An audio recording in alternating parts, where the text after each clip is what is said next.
This is chapter 11 of Anglo Saxon Boy by Tony Bradman. It is called Lost Souls. It took Hakon a long time to calm Magnus down. He wanted to ride north with his troop and save Tostig, or find his father so they could save Tostig together, or do anything rather than just sit there on Thorny. Your father won't want you to go off on some wild rescue bid and get yourself killed, Magnus, the housecarl said at last, his face stern. The Earl will be back soon, I'm sure. Better to wait till then. Magnus knew Hakon was right, but waiting was hard. Within a few days, new rumours were swirling round the king's court. According to one, Tostig had been caught in the palace and beheaded by Edwin himself. Others said he had escaped and made his way to Wales or Ireland or Denmark. There were rumours about Edwin too, mostly that he planned to rule Northumbria and Mercia together as a separate kingdom, which would mean the end of the Kingdom of England. Earl Harold returned to Thorny at last, appearing out of the autumn mist early one morning when Magnus and his men were on guard duty at the bridge.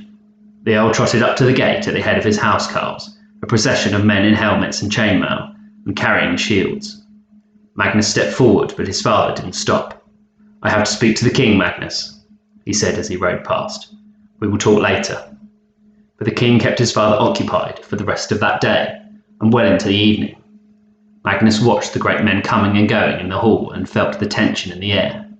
Eventually his father emerged from the king's private chamber with Stigand, and the two men stood talking quietly in the candlelit glow of the passage. Then his father strode off, nodding to Magnus to follow. Is Tostig dead, father? Said Magnus.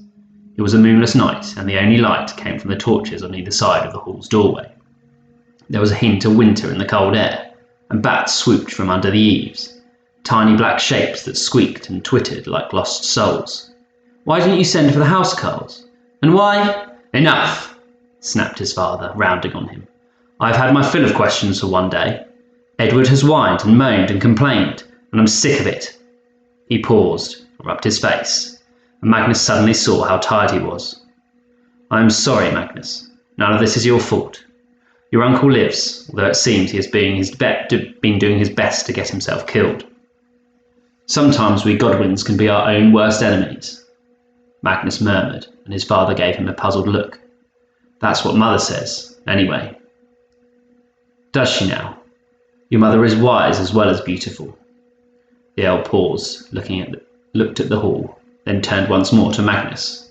Do you trust me, Magnus? Of course, said Magnus. It seemed a strange thing for his father to say. I'm glad to hear it, said his father. And for a moment their eyes stayed locked together. This is perhaps the most dangerous time of all for us Godwins. Now I must get some sleep, and so must you. Tomorrow we ride to meet Tostig. Then the Earl walked away into the darkness. 3 days later, a column of 500 housecarls with Earl Harold at its head rode into Oxford, a town higher up the Thames, northwest of London, on the border between Wessex and Mercia. Magnus and his troop were in a position of honour just behind his father. The rest of the column stretched back along the road, the men riding in pairs, the sound of hoofbeats and the clinking of harness and weapon echoing off the houses. Thick grey clouds filled the sky and threatened rain. I wish I knew what the plan is once Tostig is with us, Magnus said to Hakon, who rode beside him. Will we go to York or fight Edwin in Mercia? What does it matter? Said Hakon. We're housecarls. We do as we are bid. Hakon was right, of course. Magnus had already told himself he couldn't expect his father always to explain everything. But a small voice in the back of his mind disagreed. If his father wanted him to be his heir, then surely he would keep him informed. How else was he supposed to learn the arts of warcraft and leadership? Magnus sighed. It was deeply frustrating. They came at last to a fort backing onto the river. Most of the Earl's housecarls were watching them from the tall wooded palisade, and Magnus heard one calling for the gates to be opened. Inside the fort was a courtyard, a large hall beyond it. The Earl reined in his horse and jumped down. Magnus, you and your troop will come with me, he said. Then he pushed open the hall's doors and strode in, most of the housecarls staying on their horses and taking up positions around it. Magnus dismounted and hurried after him, Hakon and the troop doing the same. A dozen men were sitting on benches at the far end of the hall, their cloaks filthy and ragged, their chainmail rusty, their hollow eyes fixed on Earl Harold as he walked the length of the hall towards the lone figure standing by the hearth.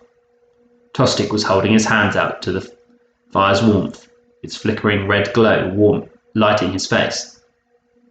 He was wearing a big bearskin cloak over his chainmail and seemed lost in deep thought. Then Magnus realised Tostig was simply ignoring his brother. Earl Harold stopped on the other side of the hearth from Tostig, who looked up at last.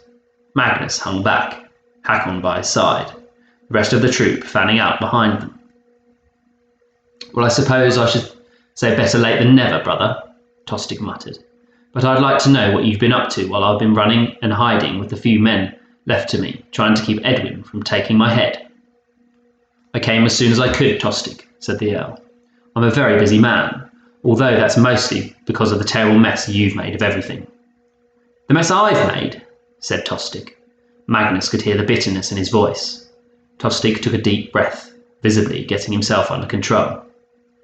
"Anyway, you're here now," he said, "and only one thing matters: avenging ourselves on those Mercian devils. They'll rue the day they decided to take on the Godwin family, won't they, Magnus?" Tostig grinned at him, and Magnus smiled back, but he could feel something was wrong. His father was behaving strangely. He had his hand on his sword hilt and was staring at Tostig with narrowed eyes, almost as if he hated his brother. "That's not going to happen, Tostig," the Earl said quietly. "You're finished." Magnus drew in his breath sharply. "Who are you to tell me that I'm finished, Harold?" muttered Tostig, gripping his own sword hilt now, his face dark with anger. "I'm your equal, one of King Edward's earls." "Not any more," said Earl Harold. "You've proved that you are not fit to be an earl, and Edward has decided that Northumbria should be ruled by another man." Magnus was stunned, hardly able to believe what he was hearing. He looked to Hakon, but the housecarl had turned to the rest of the troop and raised a clenched fist, a silent signal to the troop that said, "Get ready, there might be some fighting." "I don't believe you," Tostig spluttered. "Edward would not do that to me." "But he has, Tostig," said a voice behind Magnus. "You lost, and we won." Magnus looked round. A stocky, red-haired man in chainmail had entered the hall. Another man just like him at his side. A dozen warriors came in too, their shields bearing the image of a double-headed eagle. Suddenly Magnus remembered two riders on a hill, and he knew who they were before Tostig said their names. "Edwin and Morcar," Tostig hissed. "I'll cut out your hearts and eat them." He drew his sword and charged, barging between Magnus and Hakon, heading for Edwin and Morcar. Their men quickly formed a shield wall in front of them, and Tostig crashed into it, his blade flashing in the firelight. He hacked one warrior down, the man's blood sputtering across Edwin's face, but the others pushed him back. Hakon and the housecarls had drawn their swords as well, but Tostig's men held up their hands to show they were no threat. Tostig attacked again, beating at the shields before him with his sword, screaming curses. Magnus gripped the hilt of his own sword, hardly aware of having drawn it, not knowing what to do or think. "Enough! Tostig, lay down your sword!"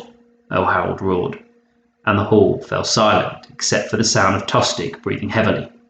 "What happens if I do?" said Tostig. "You'll let them kill your own brother?" "No, I will not," said Earl Harold, his voice quieter, almost soothing. "King Edward has decided your fate will be exile.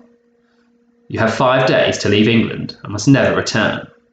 Your wife and sons have already left, for Flanders, I believe." Tostig stood very still. He slowly raised his sword and pointed it at his brother, blood dripping from its edge.